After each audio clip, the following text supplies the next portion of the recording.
Equalel, good evening. Gracie Kelly, Talitsa Thawali, Casta Choaic Tribe. My role is liaison with the Doctors of BC ISAR team.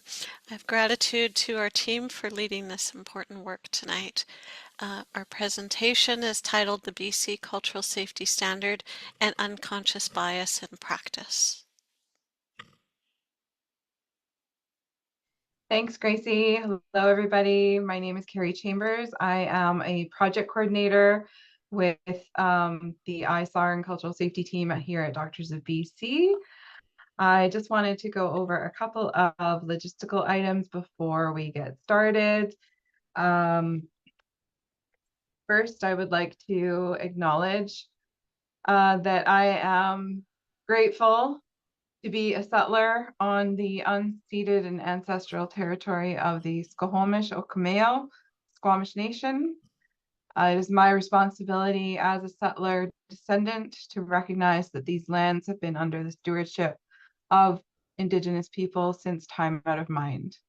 The land that Doctors of BC operates and supports physicians from encompasses the traditional territories of the Musqueam, Squamish, and Tsleil-Waututh nations, whose historical relationship with the land continues today. For Doctors of BC, acknowledging the land is an expression of cultural humility that involves recognizing our commitment to support the provision of culturally safe care to First Nations, Inuit, and Métis people in BC. I wanted to mention a couple of other notes before we get started. The first is that we will be putting a resource list in the chat towards the end of the presentation tonight, but it will also be posted on our website along with the recording of this session at the end. We would like to invite you to put any questions that you have in the Q&A section of the Zoom meeting down at the bottom rather than the chat. Feel free to use the chat, but if you could try to put your questions over in the Q&A section so that we can monitor them. And sorry, I just had my list open and it's disappeared.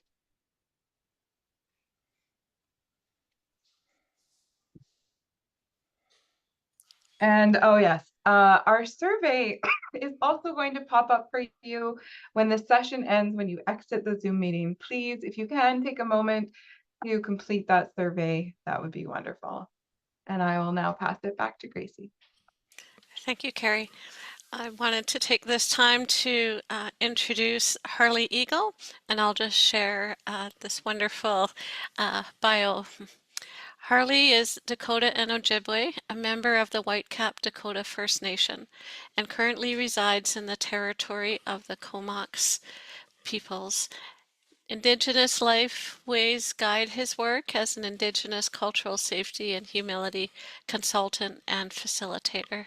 His experience includes working nationally and internationally, consulting and training in transforming conflict, anti-racism, dismantling oppression, cultural safety and humility, and trauma healing with many organizations and companies across many sectors. Harley holds his master's in conflict analysis and management and is a former Indigenous scholar in residence for a Master's of Arts in Leadership Health specialization. Welcome, Harley, to this special sharing tonight. Thank you so much, Gracie, and thank you so much, Carrie, and thank you everybody for being here tonight.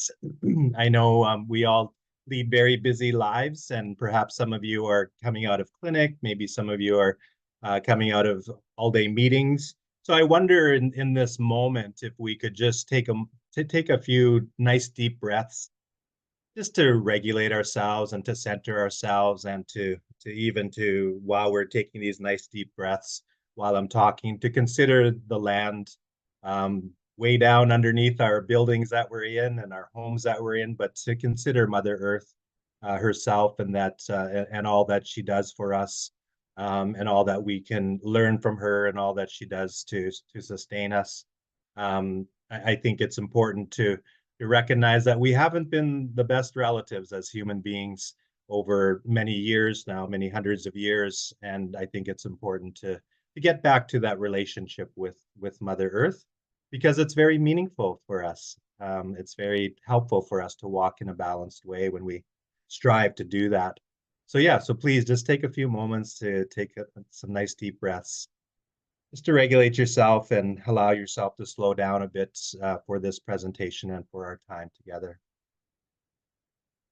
And while you're doing that, I will bring up my slides here that I'm going to share from. And maybe Carrie and Gracie, you can give me a thumbs up that they're showing up on the screen. Okay. Yep, looks good. All right, thank you. I'm calling in actually tonight from the traditional territory of the Semiahmoo people. I'm in White Rock right now. I live, you know, as you heard in the introduction, that I live on Vancouver Island in the land of the Comox people. But I'm on the road today and was able to work with the divisions, the White Rock and South Surrey division today. And it was such a beautiful day. We were out on the land. We were in circle on the land, and I feel like I'm beaming from a really nice day on the land and spending time with people that are on the journey, you know, co-journeyers. And that's so meaningful for this work. A lot of times we end up thinking about this work from an academic understanding, and maybe sometimes even from a legalistic and policy-driven understanding, and that's important, but that's not all the work. I think connecting relationally is so important as well, and so we were able to do that today and to be on the land. And thank you so much, Gracie, for the introduction, and Carrie for the acknowledgement of territory.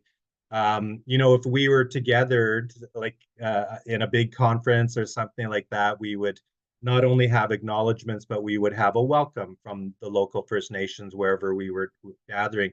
And that could have been in many different forms. There could have been singing and drumming. There could have been dancing. There would have been words of wisdom from elders, you know, reminders of what it means to come together, to do some work together. All of those things. We probably would have shared some food together. We would have greeted one another. And all of those things we can call protocols or customs. That's what we often call them that. And I really like the word. I've come to appreciate the word protocols, even though it does, you know, the root of the word, at least from a Western understanding, is in important documents, and protocols are the tone setting pieces of that important document, like acknowledgements, introductions, table of contents, titles, you know, that sort of thing. And in Latin, if you translate this word in Latin, it means first glue, because it's referencing the mechanics of putting a book together with the cover pages, not the content, not what's written on the pages, but the actual book itself, pages and covers and binding. And protocol is referencing the binding process, and it's talking about the binding the pages together with the covers. And so when I heard that, when I read that, I thought, well, that's really perfect for how we as Indigenous people think about the protocols and customs that we do at the beginning of our gatherings. We're trying to activate the glue that holds us together as individuals and as community. Those reminders and bringing in music and song and dance, all of those things help us to show up from a really centered place, from a curiosity space, from a regulated space. And so protocols are very important. And it's so nice to see over the last many years now, we've been doing a good job, I think, in land acknowledgements. And even slowing ourselves down, I'm noticing in this work that many organizations are slowing down, especially at the beginning, and providing space for checking in, providing space for letting people know what they're carrying with them in this moment, being human with one another, being relatives with one another. That's what protocols help us to do. And of course, it connects us too with the world around us as well. And once again, too, I'm full of gratitude for my day today. And I see some faces here that were with us in the circle. It's so wonderful. So I'm full of gratitude for myself feeling centered because I got to spend the day in the beautiful park among beautiful cedar and pine trees, and seeing the ocean and feeling the wind and the creatures flying around. It was just a really powerful day. Um, the folks that came to open our session from the Semiahmoo Nation, one of the phrases that they said was that the answers are all right here, on the land, with the creatures, with the air, with the water, with and with each other. Here's all the answers right here, and it's a good process for figuring it out together. So I really appreciated that statement. I'm full of gratitude. So the intentions that we have for today are to provide a summary of the foundations of Indigenous cultural safety and humility, which include a background to the Indigenous cultural safety and humility practice standard. And then I want to provide a few examples of how BC health organizations are utilizing this standard as well. And then we also want to bring a focus on awareness of unconscious bias and its connection to the standard. And then time for dialogue at the end too. And I like the word dialogue. I like to, if you get to know me, I like to break down words because it gives me some insight into really what we're talking about. And dialogue means coming alongside with truth. Dia is alongside, and logos, it comes from logos, meaning truth. So it's the sharing of our truth side by side. And so it's reflective of a process of coming together to speak our truths and to share our truths with one another. So we'll provide some space at the end so that you can, we'll address the Q&A questions that you put into that section throughout the presentation. Please populate it throughout the presentation, or when it comes time at the end, if you want to add it at the end, that's more than fine too. And I think we'll also be able to come off of mute and speak our questions as well, if anybody would like to do that. It'd be wonderful to hear some voices on tonight's call as well. So we're going to do our best to save a good chunk of time, hopefully 30 minutes, but it'll probably end up being around 20 minutes that we have to share with one another. So let's go back here to this slide. And I already talked about dialogue, sharing of our understandings of our truths. I wanted to share this about the 70-20-10 model of learning and development that I learned about when I worked for a health authority. I worked for Vancouver Island Health Authority for a number of years as a cultural safety facilitator. And working in healthcare, I learned about this model of learning and development that I've held on to ever since I learned it, because I find it so helpful for thinking about this work as well. So basically, this model of learning and development, it's quite well known, especially in the business world. So basically, what it says is that any new learning that we're taking on, whether it's a new piece of clinical equipment or a big concept like truth and reconciliation or cultural safety and humility or anti-racism, at the 10% level, the learning should be formal. So that's, presentations like tonight, workshops, courses we might take, anything that takes you out of your regular workflow. That's and the learning that you can gain from those processes, it should be at the 10% level. The problem is that we live in a society where we often put all of our eggs into the workshop basket. And so we feel like if we send our colleagues off to a workshop, they should come back experts and be able to teach us all what they learned in the workshop. But that's not how we learn as human beings. We need the opportunity to practice and to make it relevant for ourselves. And so in this model, the 70% is in your regular workflow. How does an organization support the ongoing learning in your regular working experience? And I do have to tell you that in my experience of working with many organizations, not only healthcare, but everybody struggles with that 70%, because we're all so busy, we're all so stretched already, and resources are thin. Demands on our time are overwhelming, and yet we keep throwing on more and more learning to do. And so most organizations are struggling with that idea. But I do want to share with you tonight some organizations that are moving forward and figuring out, so how do we support the ongoing learning in everyday activities? The final 20% in this model is learning from others. So this is where you can turn to coaches, mentors, people that are already practicing in this way, and learn from them. They can assess you, they can, walk alongside you to assist you in your journey. And there's also, for me, that 20% is the learning from each other. So that's why, for me, dialogue is really important. Saving space at the end so we can have some conversations with one another is so important as well. So learning from each other in these moments is something that we value. So yes, Carrie already mentioned that we will have a resource document for you. When I do this work, I have quite a lengthy resource document that I share, but we rendered it down to be specific for what we're talking about here today. So you won't be overwhelmed with a 10-page document. It'll be a 1-page or maybe one and a bit long with links to continued learning as well.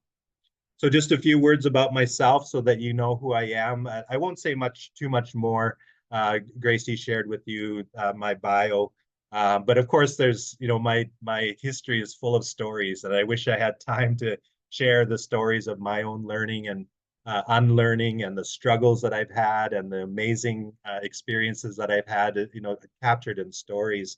So I won't go too much. I'll just share a few things as I share with you some of the background. Gracie already mentioned my Indigenous heritage of being Dakota and Anishinaabe or Ojibwe. We're also connected to the Métis Nation as well through lineage, as well as politically. The Dakotas, especially the band that I'm a part of, Wapahaska Dakota First Nation, just south of Saskatoon, our original leader, who our community is named after, his name was Whitecap or Wapahaska. He was very politically aligned with the Métis people, including we fought alongside the Métis people during what they call the Red River Rebellion, the Battle of Batoche, just north of Saskatoon. We lost several of our community members during that time as well. So we try to remain politically connected and allies to the Métis people as well. And so I've been doing Indigenous rights and advocacy work for almost 30 years alongside my partner, alongside my children as well. They kind of grew up in this world, and so my children continue on from their perspective as young Indigenous women. It's really quite profound. I pay a lot of attention to what they tell me and what they're experiencing, because I get to learn so much from their perspectives. But our work has taken us to the United States to do this work. It's allowed me to travel to visit with Indigenous people in other parts of the world, and work with organizations like the United Nations and other global entities. That really gave me this perspective that colonization is not just a Canadian issue or a United States issue, it's a global issue. and so that's really shaped the way that I consider this work. I've been a conflict resolution practitioner as well, mediation, but mostly I've been a circle facilitator, using the circle process to bring people together to work through conflict. I've also done a lot of work around dismantling oppression, specifically racism, but other forms as well. And I ran an organization in the United States for a number of years as well. And that, of course, especially the conflict side of things that I've been working on led to my formal Western education that you see on the screen now. And then trauma. I needed to understand trauma. I realized that I needed to figure out the stuff that I carry, unprocessed trauma, and figure out what to do with it. And I also needed to understand my parents, especially my parents' experience, because my parents are both of them were survivors of residential school and other experiences of being Indigenous in a colonial country. And I needed to figure out how their experiences impacted me. And really, it changed my relationship with my parents when I started to understand colonization, because I didn't really know much about colonization or my own experiences as an Indigenous person, because I went through the public school system like many of you on this call, and you don't learn about it. Even though I'm a child of survivors, even though I'm an Indigenous person, you don't get to learn about the specific dynamics of colonial history and reality in this country. It's growing now, but for the most part, we're just scratching the surface on understanding that history. And so when I started to do that, it changed my relationship with my parents, because I actually spent a lot of years being angry at my parents for the way that they raised us. There wasn't a lot of expression of love in our family. There was a lot of harshness, but I didn't realize that that came from their experiences of the residential school. But once I realized that and understood that, it changed my relationship with my parents, because I became understanding. I became compassionate for my parents. So it's really important to understand trauma. It often changes the relationship with yourself and with those around you as well.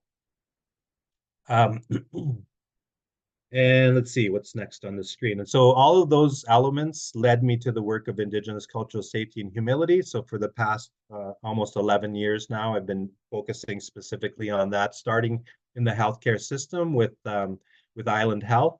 And my colleague and I were the first cultural safety facilitators hired by a health authority in Canada to specifically focus on cultural safety. Many people have been doing it for many years, but usually off the side of their desk. On top of their regular duties, they also were striving to advance cultural safety as well. But we were able to fund a whole program focusing on Indigenous cultural safety and humility. And then since then, after about 5 years, I left the health authority to take on consulting full time. And I get to work with many different organizations and sectors in society, which is really quite exciting. It's really helpful for me in the work that I do with outside of healthcare, because healthcare has been on this journey here in BC for a good 10 years now. Since the inception of the First Nations Health Authority, it's really grown the work, and I've been able to be a part of that experience. And so what we're learning in the healthcare world really shapes the way that I do the work in other sectors, and it's really helpful.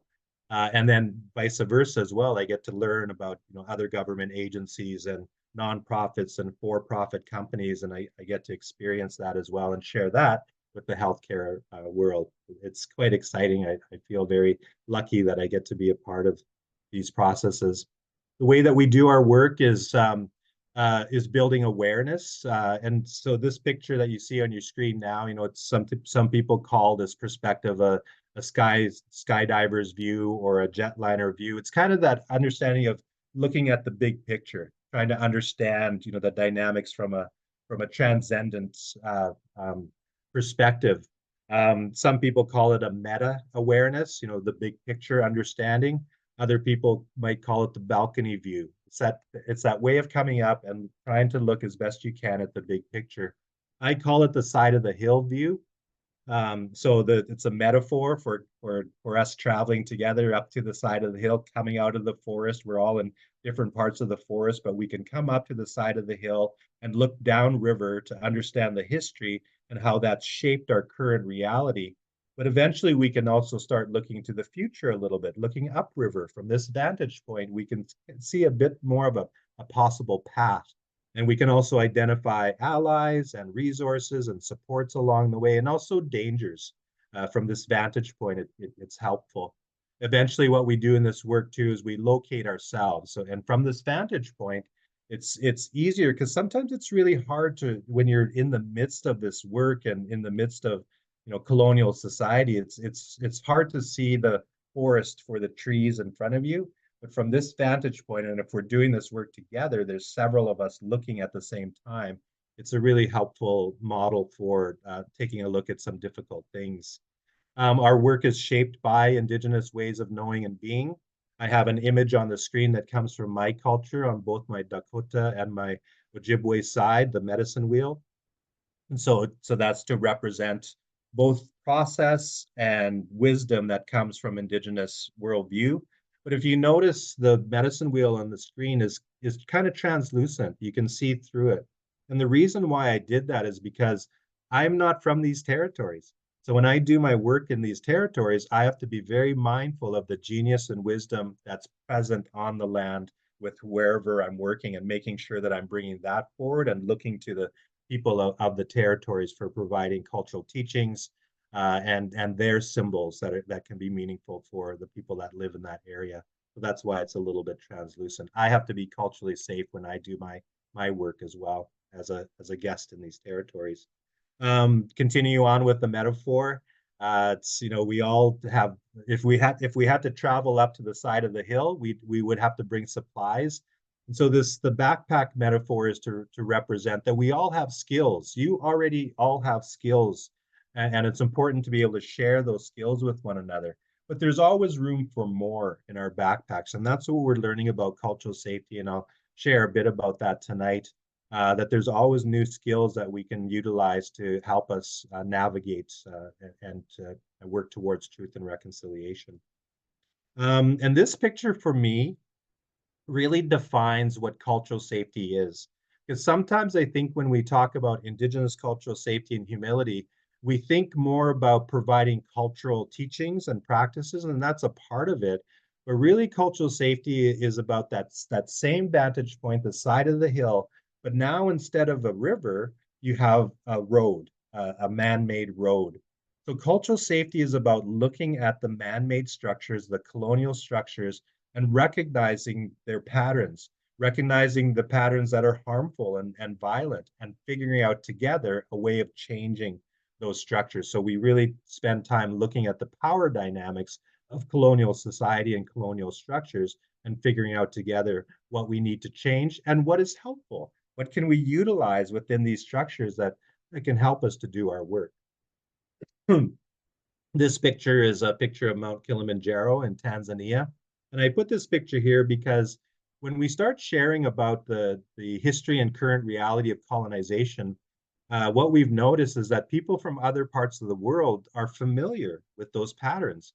Because as I said earlier, colonialism is not a localized phenomena, it's a global phenomena. So a lot of times people from other parts of the world will make connections and they'll start sharing their stories of their experiences or their parents or grandparents' experiences from other parts of the world. And it makes it really quite powerful. And you can build really profound understanding and connections, connecting the dots to the patterns of colonization based on people's lived experiences, especially if you have the lived experiences of colonization. So I'm just going to quickly define what cultural safety is. You can look at many definitions of cultural safety. If you look at the literature of cultural safety, you'll find many different definitions. I'm going to share with you the First Nations Health Authority definition.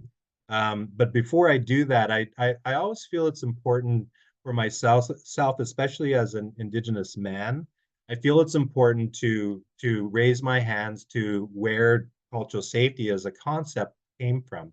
Because it came from New Zealand, from Aotearoa, and it came from the healthcare society, industry. It came from nurses, and it came specifically from mostly Indigenous nurses who were healthcare providers, and they were the ones that championed and put together this concept of cultural safety, over 40 years ago now.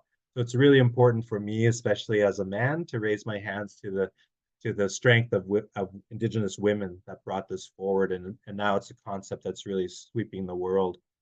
So I want to give credit where absolute credit is due. So I'll share with you the definition from First Nations Health Authority. It defines cultural safety as an outcome based on respectful engagement that recognizes and strives to address power imbalances. So think of that picture that I showed you with the road from the side of the hill, but the road now, that's what we're trying to do. That's what cultural safety is. And hopefully it results once we take a look at that and we start working on those aspects, it starts to change the environment. And I'll let you read the rest of it there, but really, an environment free of racism and discrimination, we are not there yet. I don't know of any structure throughout our society that's achieved this. And it's an aspirational place. I'm going to use that word specifically, aspirational. It's a place that we want to get to, because I think that the standards, the practice standards of cultural safety and humility that we're going to talk about tonight, they're aspirational as well. Because some of the wording in it is around that physicians must, have this understanding. But it takes time and it takes structure, it takes support, it takes resources to get there, right? So I hope we can start thinking about those practice standards as aspirational as well. And we can talk more about that as well. So if it's aspirational, it begs the question, how do we get there? And that's why cultural humility is so helpful, because cultural humility is defined as a process of self-reflection, taking that look inward to notice the biases that we carry. And so connecting our presentation tonight to bias is so important because it's a part of the process of cultural humility. And it's not easy to look inward and to notice our patterns that have been shaped by the systems of colonization and oppression, whether it's racism or sexism. I talk a lot about sexism because I recognize that I've been shaped by a sexist society. So I carry tendencies of sexism as a male in the society. I don't like to say that. I don't like to know it, but nonetheless, I carry it. So I have to do something about it. I have to be active in undoing those patterns. Yeah, and it requires humility because it's not easy to admit to biases like that. And it also takes a container to hold that.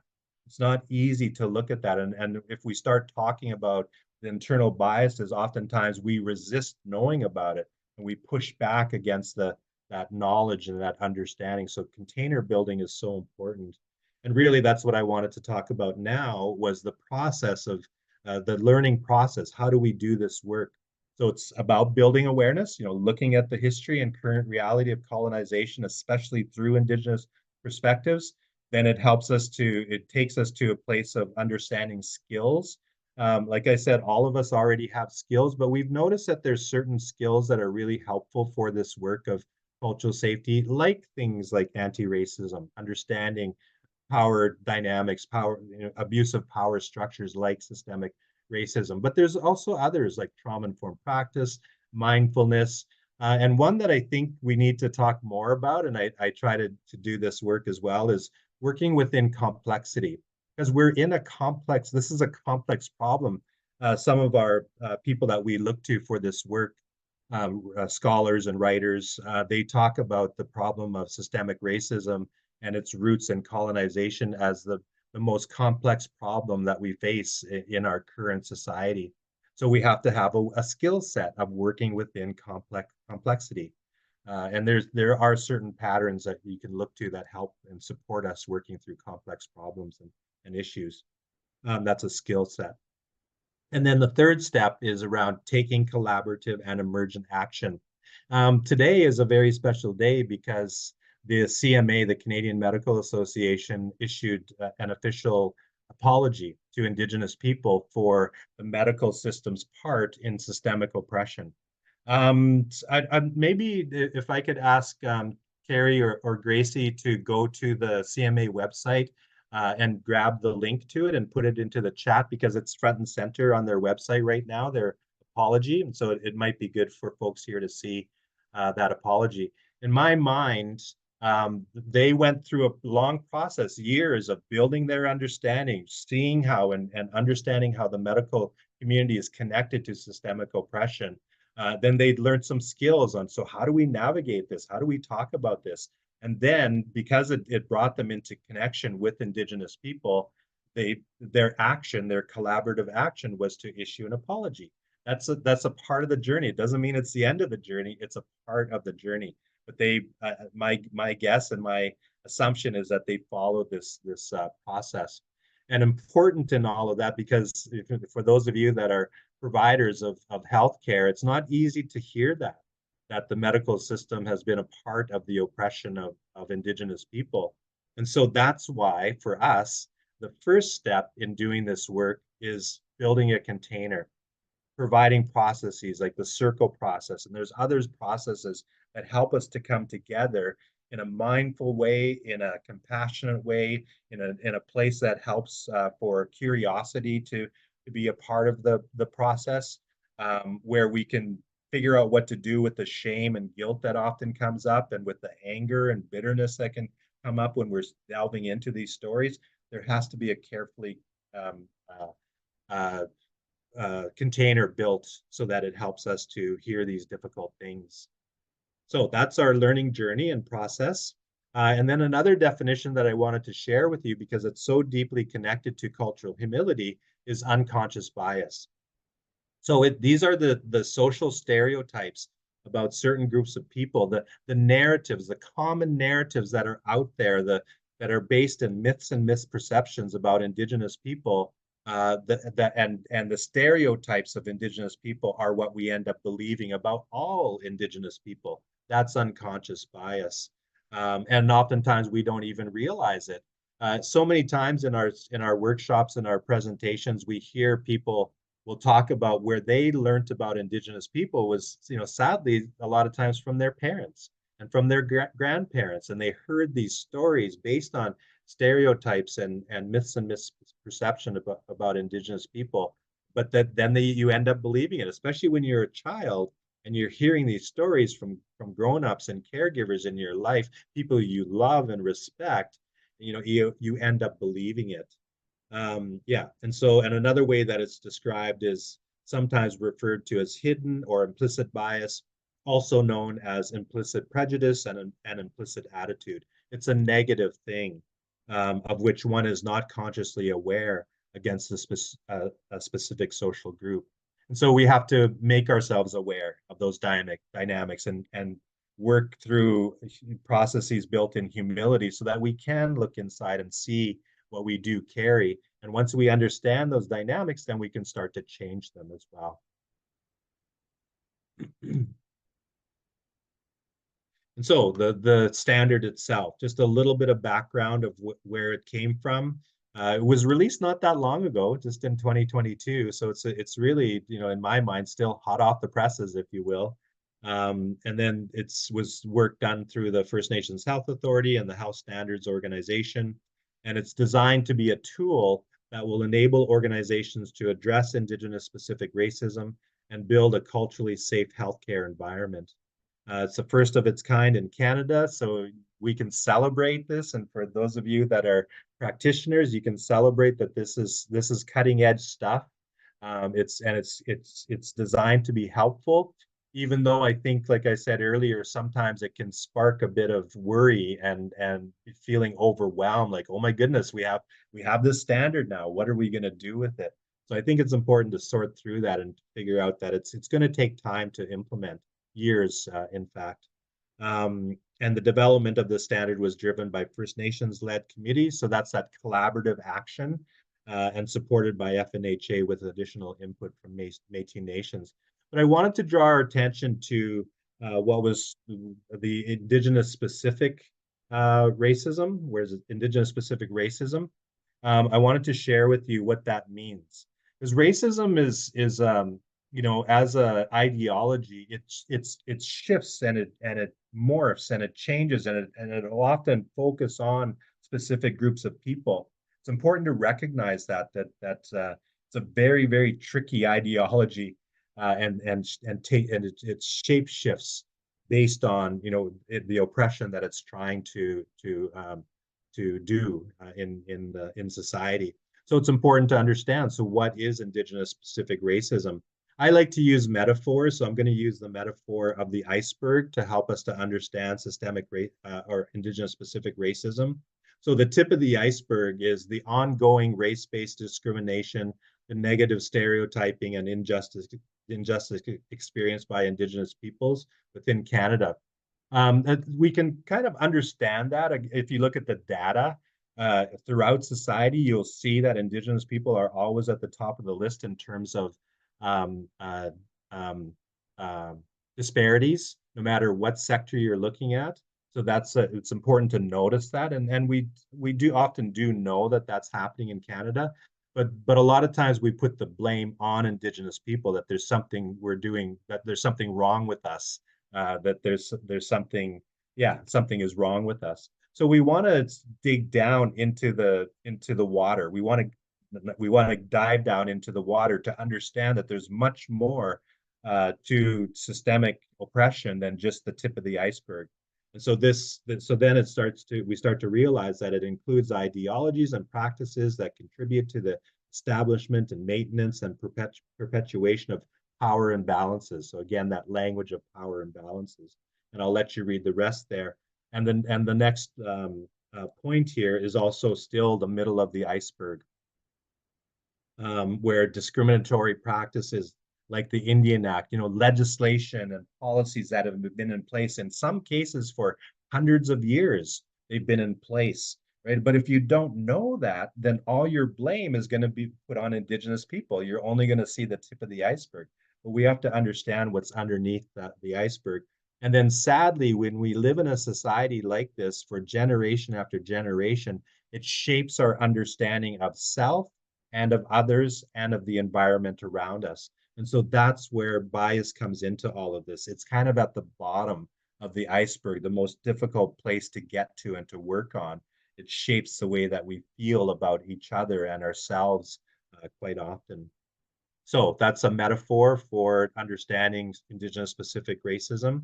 And now we wanted to move towards some examples of agencies bringing the standard to life.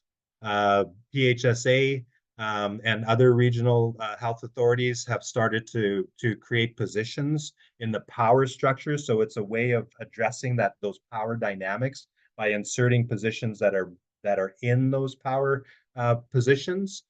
So it helps to undo those patterns, or at least bring awareness to those and a voice to those power structures by hiring people into those positions that are focused on Indigenous cultural safety and humility. Health regulators as a body in BC have been doing work for a number of years to support cultural safety and humility. And then when the practice standards came out, they were really helping the association members, the different health regulatory bodies in BC to help to incorporate cultural safety, the standard within their specific health regulatory bodies. So colleges like the nurses and midwives, like the College of Pharmacists, and sorry, I'm just adjusting my screen here. And the College of Physicians and Surgeons are just to name a few that have embraced this and started to work with their membership to support the work of the practice standard. And then many non-health systems, organizations, governments, and nonprofits and for-profits are starting to incorporate cultural safety. Maybe not the practice standard, but in other ways they're pushing forward on this and changing those power dynamics within their structures. So that they can start to address and change and transform our society. So I wanted to focus on one specific health regulatory body, the College of Physicians and Surgeons, and in the resource document you'll find a link to their website. And they've done it's an example of the work that they're doing, at least at that education level. So they talk about 6 core concepts in the practice standard. And these are the 6. And if you go to their website, you'll see the work that they've done to support each of these elements. There's little videos that you can watch. There's resources that will support you in this journey. So it's a good example of trying to resource and support the work of advancing cultural safety and humility based on the practice standards. And I wanted to say this too. When I shared with you the 70-20-10 model, sometimes we get the question about the 70%. People will say, well, how do you manage that ongoing learning? And really, it's not about managing, it's about resourcing and supporting. So that's what structures need to figure out is, so how do we keep this going in the midst of all the other activities that we're involved in? How do we change our systems enough so that this becomes something that's really important and resourced and supported for that learning? So I just wanted to dig down into each of these elements a little bit more. And what I'm going to do is share with you some of the words that are used to describe what each of these core concepts are. And then I'm going to share with you an Indigenous perspective on that concept. So this is what the document says, that self-reflective practice, physicians and surgeons must demonstrate cultural humility. And I'll let you read the rest of it there on your own. But I just wanted to make the point, language is important. And I think we have to be mindful of language. And so I want to be transparent with you, and I struggle a little bit with the word must, because not that we should soften this document, but I think what we have to be mindful of triggers. So that word must can be triggering. It's kind of like being mandated, being told you must do this. And there's lots of research out there that actually supports a different way of expressing the movement that you would like your staff, your structure to move towards. And so sometimes there's some neuroscience around the difference between the carrot and stick model and then a more mindful model. So the carrot and stick model to support change within a structure, it worked as long as the carrot and the stick are still there. And so what I mean by that, the carrot and the stick, I mean incentive to change, and the stick is about being told you must do this or you'll be disciplined if you don't do this. So it works while those elements are there, the carrot and the stick. But once you remove the carrot and the stick, people often go back to their old ways. And the reason is it has to do with neuroscience, because what happens is our brain likes it strives to be efficient. So it likes rote, it likes habit, it likes to be able to do things without even thinking about them. But when you're asking a system to change or asking individuals to change, we often resist that because our brain is telling us, don't do that because it's not efficient. You're going to have to put energy into that. But the way that you can actually create the circumstance where we lean into change is by bringing somebody and introducing people or showing a person that's doing the change that you want, but they have a relationship with the rest of the staff. And if it's a person that people like and they see them doing this change or talking about this change, you take notice. Because when you see somebody you like doing these changes, there's other things going on in your brain to do with feel good chemicals, dopamine and serotonin, because you have a good connection and a good relationship with that person. So you're more apt to try that change. And if it's a change that makes sense and feels good, then you're going to keep on doing it, and new neural pathways start to kick in. But it needs to be supported by those feel good chemicals of dopamine and serotonin. And so for us, when we're thinking about that, process then becomes very important. So the circle process, built on values that speak to all of us as human beings. I'm just going to share with you 7 values that we talk about when we're using circle process. And you'll see that they're all recognizable to everybody here on this call because they're human values. We've probably all been taught, this is how we should be in society. But oftentimes there's other things that take us away from being this way. So process, meaningful relational process really helps us to create that change that we want. So building knowledge through education. So that's that looking into the past, that downriver to understand the history and then how it shaped our current reality. So we have to understand those dynamics. And for us, how we talk about that history and the current reality is by starting from a place of strength, of recognizing the richness of Indigenous nations and worldview that was present on these lands for thousands of years before colonization. So we want to bring back those and to talk about those cultural practices, that worldview that really is quite profound in a lot of different ways. And then we have to sort through colonization. We have to look at the wave after wave of epidemics. This is the hard stuff to look at. So again, creating that space where we can look at the difficult things is so important. So there's 4 themes here. The middle 2 themes are the difficult ones, understanding the policies and legislations. And this takes a lot of time. I think for myself, the rest of my life, I'll be learning about these patterns. I'll be peeling back the layers for the rest of my life. And you can get a doctorate on just one of these elements. There's so much to learn here about the history and current reality, especially from Indigenous perspectives. And then we go back to a source of strength. We come back to the resistance. And in fact, where it says in the previous theme there, illegal to hire lawyers, we have to understand that we as Indigenous people didn't just take colonization You know, we pushed back and we fought back and we found ways to push back against colonial structures, but then the colonial structures would find a way to push back again. So it was a back and forth. And one of the ways that we often talk about is legal to hire lawyers. When treaties, especially in the eastern part of Canada, when treaties started to be broken, we didn't just take it. We went to the court system and we said, this treaty's been broken. So we would go through the court system, and it's pretty easy to show when a contract, because that's what a treaty is, when it's been broken. So we would often win. So then they made it illegal for us to hire lawyers. So we couldn't go to court without a lawyer. So then we figured, okay, if they're going to make it illegal for us to hire lawyers or to even gather, there was a law where we couldn't gather in spaces of more than 3 people. So we couldn't even organize. We'd have to do it in secret. So then we thought, okay, well, if we can't hire lawyers, we'll send our children to school and they'll become our lawyers.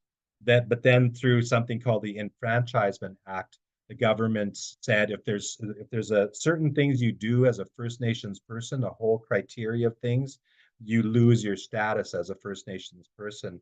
And so that's what happened. So they said if you go to higher education, you lose your status as a First Nations person. So even if our children went off to school and became lawyers, in the eyes of the government, they were no longer Indigenous. They were no longer First Nations. So we couldn't even hire our own people. And that caused a lot of separation in our communities that we're still living with that legacy to this day. And it wasn't just school, there was other things that if we did as First Nations people, we lost our status.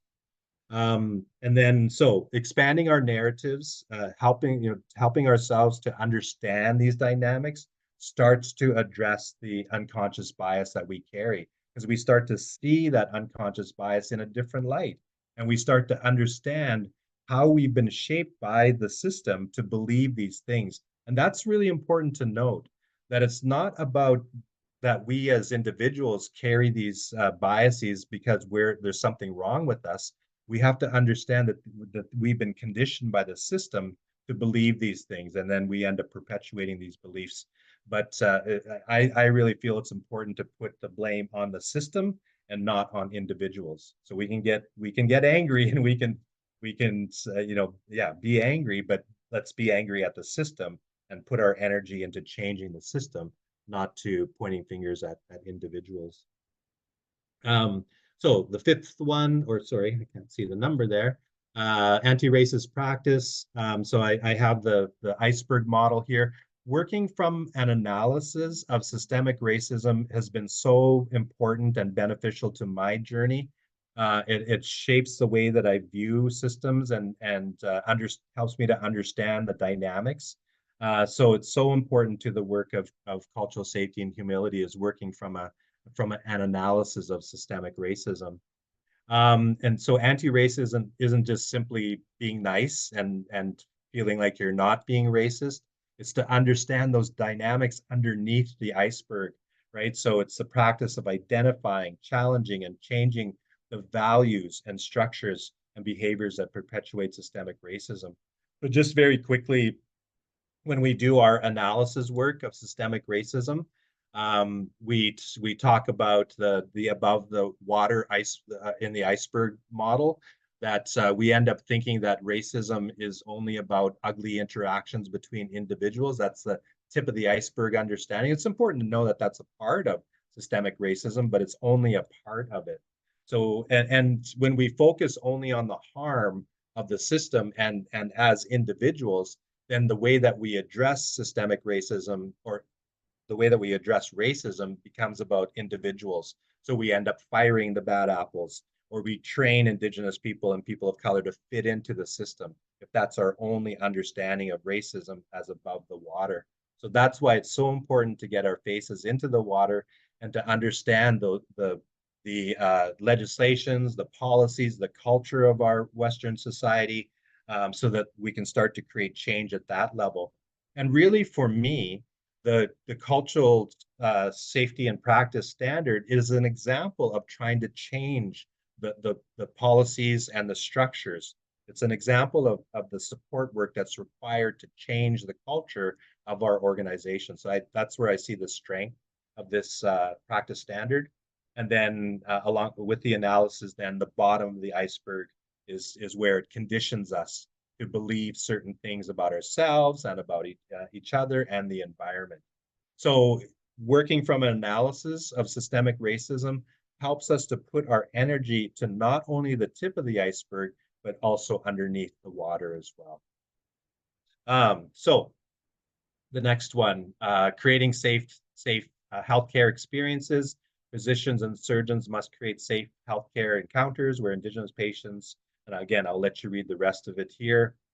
This includes treating patients with respect and empathy by acknowledging cultural identity and so on. Yeah, very important to create those dynamics of uh, safe health experiences. And, you know, again, I think this is going to take a lot of work. There's a lot of skill that's being lifted up there without saying it, because, you know, in order to be empathetic, you have to understand yourself as well, and to understand your own triggers and to understand your own experiences. So really it is about being self-reflective and then building skill around addressing the dynamics that you might carry so that you can show up from a regulated place and an understanding place because you understand yourself as well.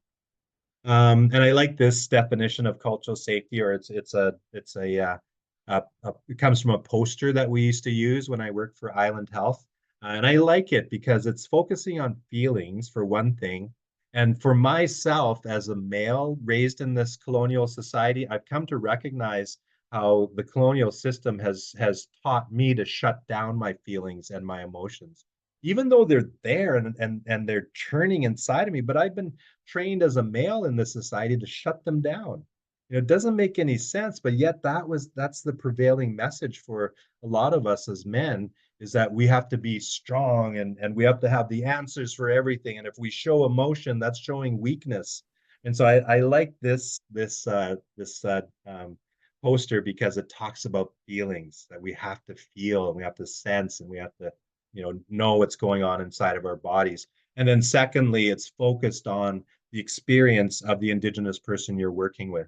How did they feel all these things, right? And so it's not about checking a box that you showed up in a certain way. It's what's the experience been like for that person? Have they felt all of these things that you see on the screen?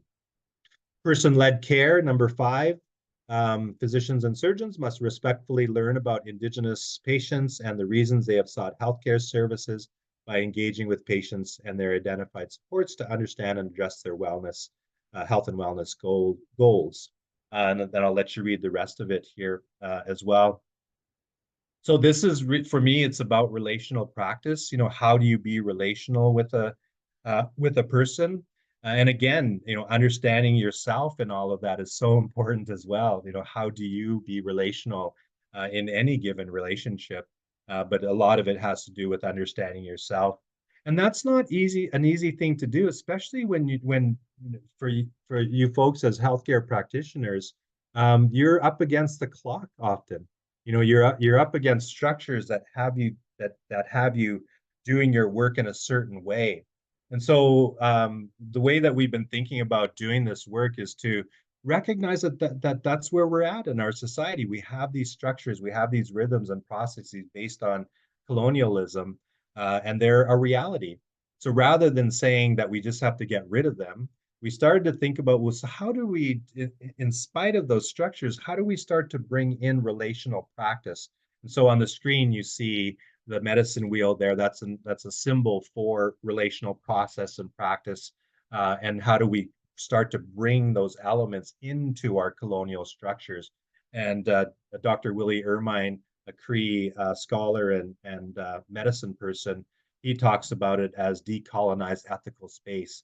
How do we start to see that there's we can create an intersection between these spaces, and it's a powerful zone between cultures, and we can shift our perspectives to understand that there's more than one way to advance truth and reconciliation and creating cultural safety for Indigenous people.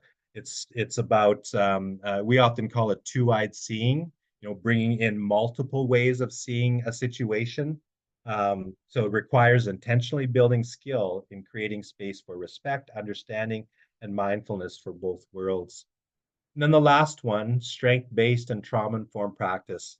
For me, again, it's so much a part of my journey is to understand how I've been shaped by unprocessed trauma in so many different ways. So trauma-informed practice is so important in all of this. I think unprocessed trauma impacts every aspect of my life, and I dare say every aspect of your life as well. And so understanding those dynamics becomes so important. And I wanted to share with you in terms of what we often call two-eyed seeing, bringing in Indigenous perspectives. I wanted to share with you just very quickly the work of Dr. Michael Yellowbird, he's just finishing up his term as the Dean of Social Work at the University of Manitoba. He's an Indigenous person from the Arikara, Hidatsa, and Mandan nations in what we know as North Dakota now. But he coined a phrase called neuro decolonization. And so basically what that means is that he's talking about our nervous systems. We have to be mindful of what's going on in our bodies and especially how they've been impacted by and conditioned by unprocessed trauma, how we show up. But we can start to utilize Indigenous ways to decolonize and mindful ways, not just Indigenous here ways, but other ancient ways of being that help to facilitate and create opportunities to promote traditional practices in present day settings. So it's that process of understanding what's going on in our bodies, and we can look to Western science to help us understand it, as he does here with brain scans. So on one side, you see a person that had their brain scanned when they've been in deep meditation and prayer, and then a baseline person. And you can see how different areas of our brains are lighting up when you're in meditation or quieted down from the other baseline scan. So it's helpful to know that, and it's helpful for us then to realize that it's so important to bring other processes into our work experiences. Like I shared with you today, I still feel the effect of being on the land all afternoon, in circle and among wonderful people. It has a deep impact on you. It promotes serotonin and dopamine in those situations, feel good chemicals, and it helps to produce new neural pathways that support the work of decolonization within our bodies and then amongst ourselves or amongst other people and in our structures. So I think that's all I wanted to share with you. I still left a good chunk of time for questions and thoughts and reflections. I'll turn off my slides here. And I know I said a lot here in just a few moments, but I want to make sure that we spend some time here in a bit of dialogue and addressing the Q&A. If there's any questions there, or if anybody wants to come off mute.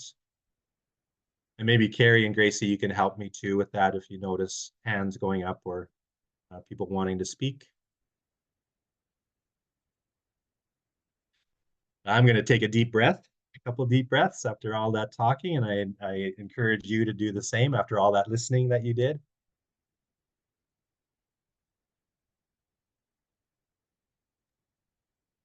Thank you, Gloria.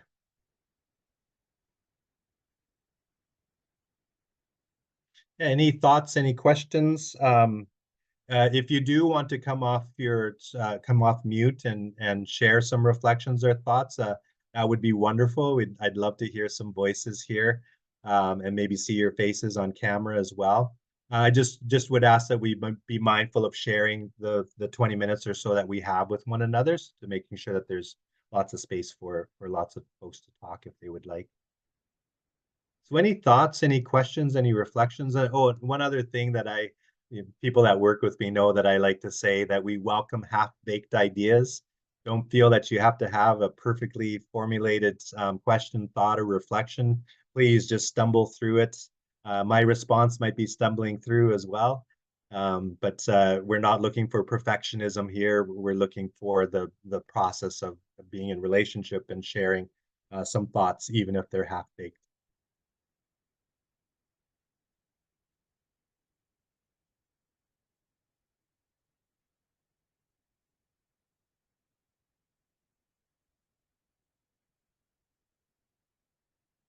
Harley, I know one of the questions that we get so often from physicians ourselves and through our feedback forms and the like is about the how. How do I apply this? How do I practice this? And you provided some really great options this evening for people to explore that further. I'm wondering, just offhand, if you know of any, sorry, sort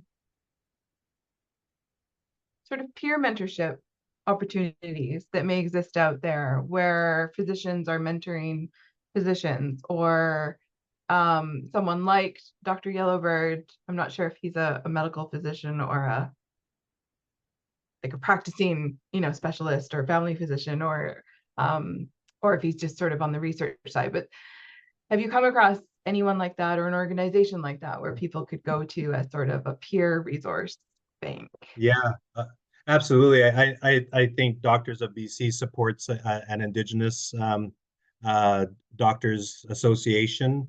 So there's of course a lot of Indigenous, not all Indigenous physicians, but there's many that are incorporating their old ways, traditional ways, relational ways to engage with folks that they're working with in the healthcare setting. And then there really is a growing uh, effort out there to support folks being relational, being mindful in their professional settings. I think of the work of Dr. Ral Gupta, who's here in BC. I'm sure many of you know who he is. I think he's done presentations here. I think I brought him in to a series that we did a couple of years ago here as well. So he does a lot of work around somatic experiencing, helping people to be aware of what's going on in their bodies and building skill to show up from a grounded way and a regulated way, but through understanding what's going on in your bodies, and then how do you then translate that into your interactions with the folks that you're working with. Recognizing that people might be voicing one thing to you, but their bodies might be showing something different. So he helps people to be mindful of what he calls the narrative of the body. When you build that skill, you can start to see signs that a person might be saying that they're fine, but that maybe their foot is shaking, right? So that indicates that there's something going on there. And through a gentle process, you can ask about that, just and say, I noticed that your leg is shaking. Would it be okay if we talked about that and or explored that a little bit? So oftentimes that will provide you insight into what that person might be needing in terms of healthcare provision. Yeah, and it helps to build trust and things like that. So there are growing efforts. Another group of folks, or some other folks doing some of this wonderful work, are the Atleos. I think with theirs, I'm going to forget the name of the work that they do from Passionate past times. leadership course. Yeah. So folks like that, and I'm sure there's many others that are doing this work. It really is growing. And another aspect that is growing is also connection to land. So doing workshops and trainings that put you on the land, that bring you to the land, and especially in collaboration with Indigenous communities, where you come and experience, old ways of being on the land while you're talking about. So how do you provide uh, care? How do you address colonization in your practice, and learn how to provide a different kind of care that's based in relational practice and in Indigenous ways of knowing and being, and mindfulness and things like that. Yeah. And on that note, we've had a few questions pop up as a result of that, all kind of in the same vein. So Gloria is wondering or Yeah. observing that many healthcare professionals are afraid of saying the wrong thing or asking the wrong question. Yeah. Can you comment on Yeah. that? Yeah. That, to me, that is a very powerful statement and a very powerful entry point into understanding the conditioning and the impact of colonization on all of us. Because if you kind of take a somatic approach to that question, you can start to dig down a little bit and say things like, so let's talk about that sense of fear. What is that? Where does that sit in your body? Let's explore that. And then as you start to explore it, you start to make connections to your own history, perhaps, maybe the way that you were trained. Maybe there's things that you carry from your own traumatic experiences. Maybe you've had negative experiences with Indigenous patients before. So it's important to bring those to light so that you can process them in a helpful way. And it gives you insight into understanding a different way of approaching that. And you can start to build skill. So this is where skill really comes into play here, because you can build skill around that too. You can even work with that sense of fear, and maybe even to say, because fear can be a motivator as well. So you can even start to build some skill depending on the setting that you're in, but you can be transparent perhaps, with somebody to say, I'm hesitant to ask this question. I recognize that I'm carrying a little bit of fear, but I feel like it's important for me to ask you this question, right? And that helps to build trust too. It helps to show the person that you're working with that you're human and that you have worries as well, and that you want to be careful. To me, it's about relational practice and building that skill. I think, okay, so let me just say this too, and why working from an analysis of systemic racism becomes really important. So as you dig deeper into not only like looking at where this ideology of racism even came from and showing how it shows up in our society, but also we start to dig down into looking at, so what are the values that support the ideology of systemic racism? And what we've discovered, and many people have done this work over the years, I'm thinking of somebody by the name of Tema Oken. She's done, for decades, she's done a lot of work around understanding systemic racism. There's also a Métis Cree academic, wonderful, powerful person that's been working on systemic racism for over 30 years. Her name is Dr. Uh, um, Saint Dennis is her last name, and now her first name is escaping me. She's out of the University of Saskatchewan, but they start to dig down into the dynamics of systemic racism, including the values that keep the system going. And a lot of times those values are things like perfectionism, that we feel like we have to be perfect and we can't make mistakes. And maybe that's where some of that fear comes from as well, that we're so worried about making mistakes because we're trained often that we shouldn't make mistakes. Because if we make a mistake, we're often treated like you're a mistake, rather than that we made a mistake and we can learn from that, right? So and there's processes that we can utilize that help us to learn from mistakes. And that's where humility comes into it as well. There's also other dynamics that we end up talking about in terms of the values that drive systemic racism. Like there's always a sense of urgency, fear of open conflict. Yeah, so if you look at the work of Tema Oken, you'll see how they talk about and frame those values, and a lot of it's fear based. Fear is such a essential part of colonization. Fear, the fear of the other. Colonization really is about protecting your way of life, the way that you see the world, and making sure the whole world follows your pattern so that you feel safe, right? And so it's really quite a profound thing, and that's why for us working from an analysis of systemic racism is so important. Yeah, Yeah, and thank you. along that same line, we had somebody share in the Q&A that they are sort of especially concerned with asking them about substance abuse, because there has been, I'm assuming, so much prejudice in that realm towards Indigenous people, and assumptions made that are not always accurate. So it can be an especially sensitive topic. And what they're saying that they've done is, they ask if it's okay to ask, Yeah. and explain why, and just wondered if that was a good enough sort of place to start, or are there any other tips? Yeah, but that was the question that they were asking, which I think you've mostly answered. Yeah, and that's such a wonderful way of framing it, asking for permission, and kind of preparing people that you're going to ask a difficult question here, but it's so important for me to be able to provide healthcare for you.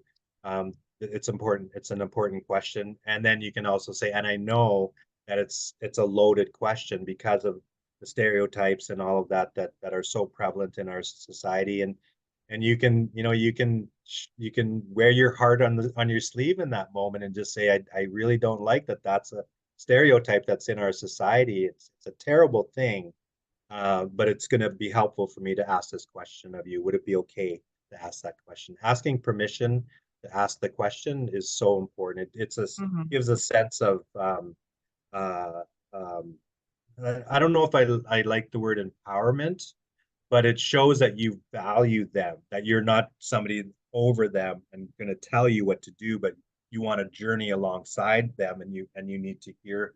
It's be helpful to hear some things from them, but making sure that it's relational by asking permission is so important. Yeah. We had another few questions, if we still have some time. So the next person was asking, what are some other ways that physicians can practice culturally safe visits with their patient? Mm-hmm. I think you've covered a lot of this as well, but maybe you could speak to your own experience as Mm-hmm. a patient. What are some things that um, would be great to start seeing in family practice, in the hospital setting, that we're not yet? Mm-hmm. Yeah. Well, I think of my own physician, and something that I really appreciate that she does is that she comes to the waiting area and gets me. And she'll come into the waiting area and say, "Oh, Harley, yeah, come on back. And how are you doing?" And she'll start being very relational with me as we're walking into the Mm. exam room, and just asking me, how you're doing, how's your family doing, things like that. Just being very relational in a lot of ways. But I noticed that when she started to come into the waiting room and got me from there, rather than calling me, into the exam room, or just here, Right. Harley, room number 3. So just little things like that can be really important.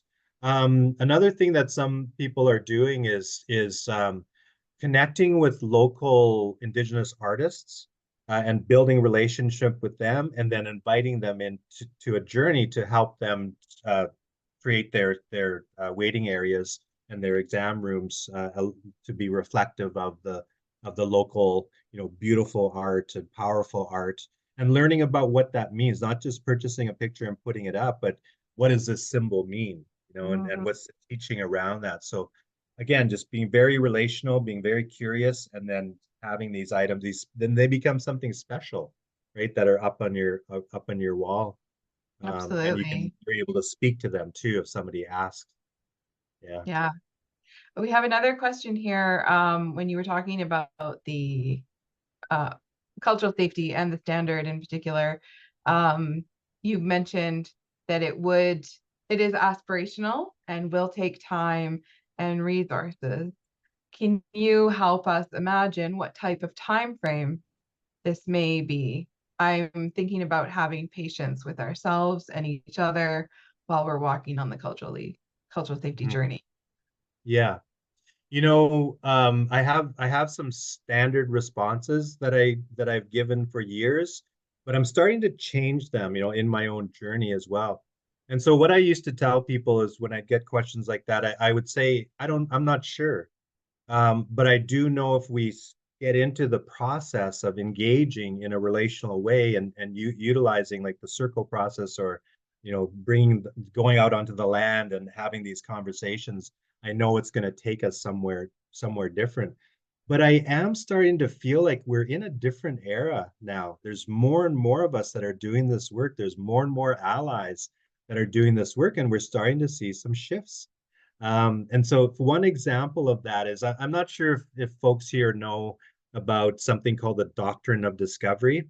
It's something that, if you look at the TRC calls to action, it's talked about many times. It's basically the moral and legal apparatus that supports colonization as we know it today. It's an ancient thing. It came about in the 14th century. It was the kind of yeah, it was a legal apparatus that was used to say that it's legal to take over somebody's land and to subjugate them and to do terrible things to them. The residential schools is based on the power that comes from this thing called the doctrine of discovery, and it's comes out of the Catholic Church. It started in the 14th and 15th century. It's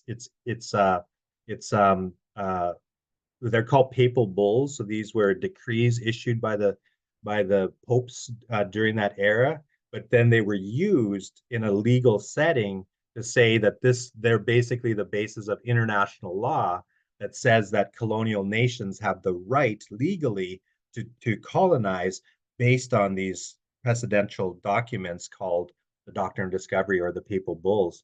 So the TRC calls on the Canadian government to not fall into those patterns anymore, to change and to issue a statement of repudiation on the Doctrine of Discovery. Well, no government entity has done that, but who has are the churches. The Christian churches have all issued statements of repudiation.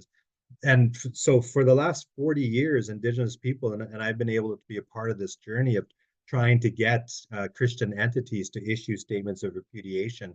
And like I say, most mainstream churches have, but there was one entity that refused to issue a statement, and that was the Catholic Church. And so I thought that it would never happen. But last year, the Pope issued a statement of repudiation on the Doctrine of Discovery. And I never thought that would happen. And so many other people on this journey that would never thought we'd see the day where that happened.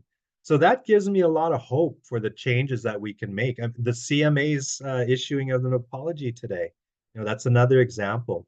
So I don't know an exact time frame, but I'm seeing shifts, and not just in the medical world as well. I'm seeing other companies. I work for some nonprofit company, as I'm seeing where they're starting to make, not just statements, but to put infrastructure in their structures to make sure that they're listening to and serving Indigenous nations in a way that the Indigenous nations want to be served, right? And that takes relationship, it takes listening, and it takes, giving up some power and putting things in place within your structures. So even though, I'm often disheartened by what I see in society, but there's a lot of times where I'm heartened as well, where I'm encouraged because I am starting to see shifts. We have a long way to go, but there are some shifts happening.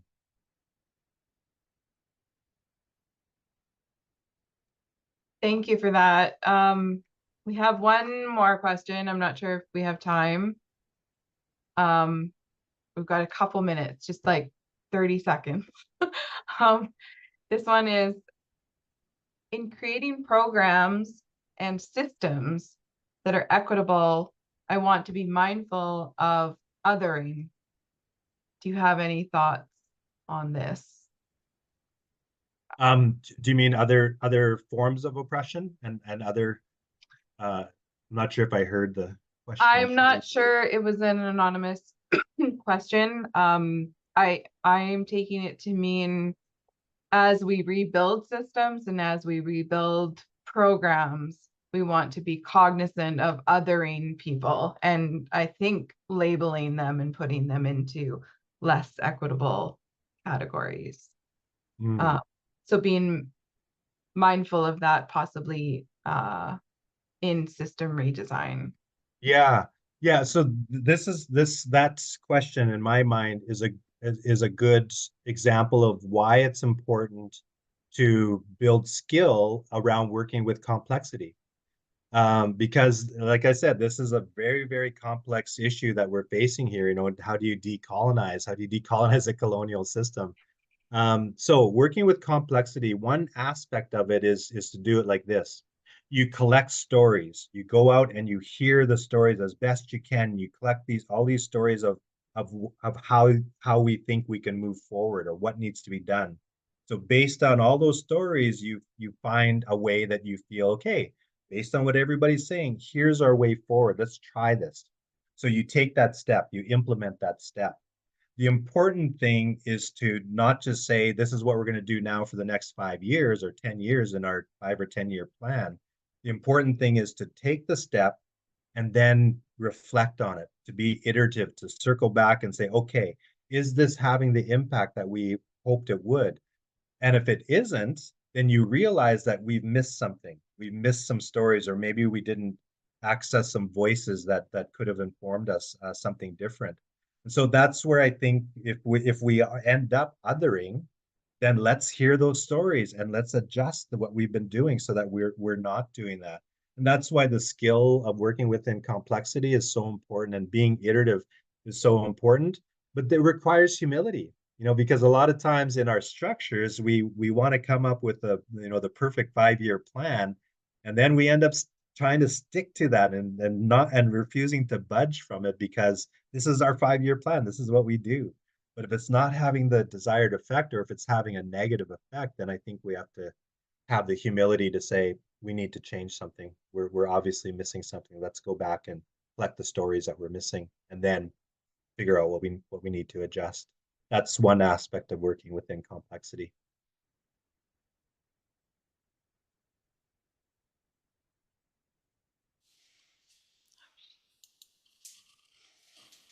I'd like to take the time to put my hands up in gratitude to you, Harley, for sharing tonight's topic and important information, and also, helping create the resources for us to continue to learn and to grow. Gratitude to you, Carrie, for assisting with the monitoring and support of this work. And I really, really look forward to having you invited back again, Harley, to share some wonderful words and sharing just so much gratitude for today's work, and also, reflecting back on some of the examples that you've shared and the importance of the foundation documents that exist, that we don't forget them and we continue on this journey of learning and sharing and appreciating one another. So wish everybody the best of evening to you, and I look forward to seeing you all again. Kutsama. Thanks so much. Thanks everybody for your kind words in the chat.